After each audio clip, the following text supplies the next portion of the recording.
Hey guys, Chris here from the Tactical Outdoorsman, and today we're going to be taking a look at the super inexpensive AR-15 pistol build kit from Delta Team Tactical, so stick around.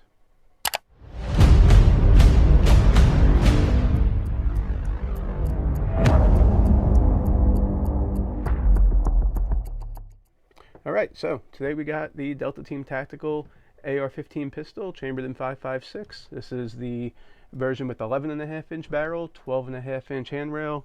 We have a flash can, some iron sights from Delta Team Tactical, and there's a few things on here that I had put on, like the flashlight, the hand stop, and the Sig Sauer Romeo 5 sight that did not come with the package, as well as the lower receiver. It was one that we had around that we used to complete the build. Everything else in here is from Delta Team, so we're going to go down to the tabletop and take a look at things.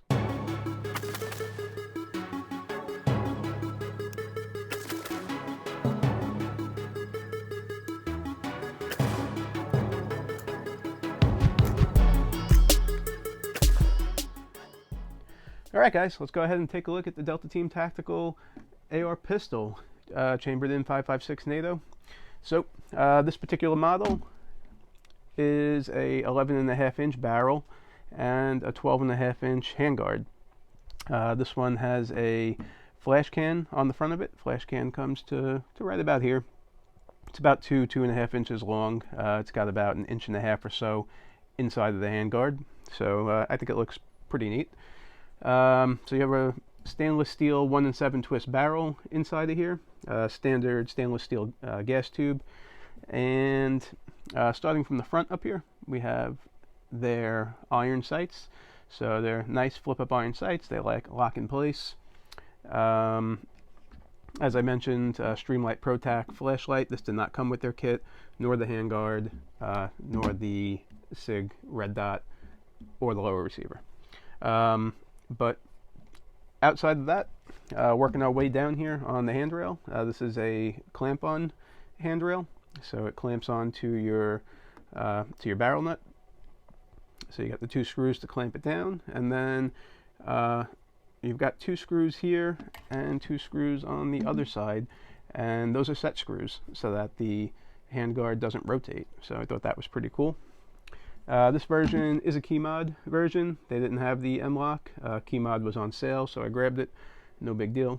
It's just a way to mount some accessories.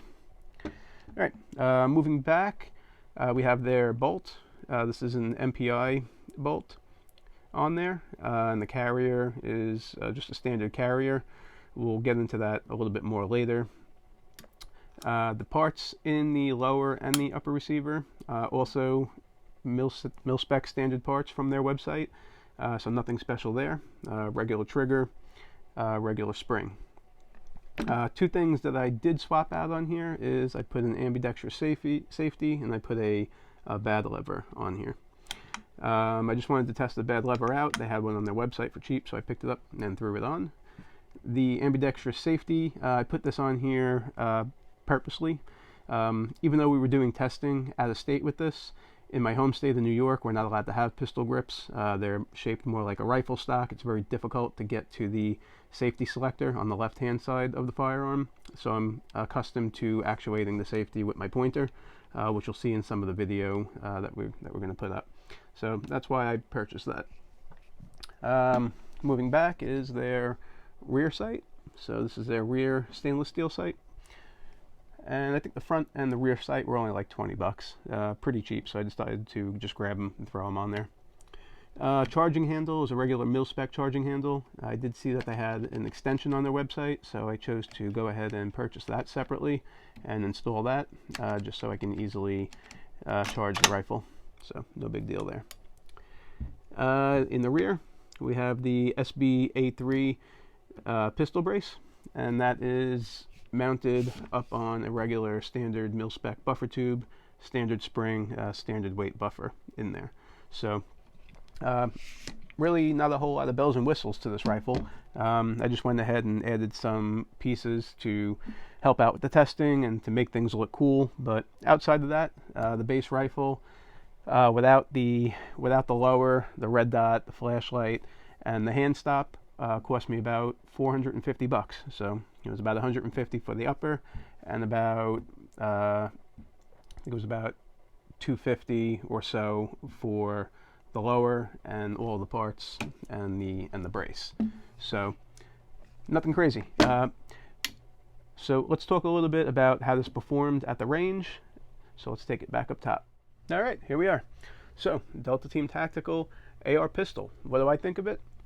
I think it's all right. I was very skeptical for a $150 upper and for a $215 finishing build kit.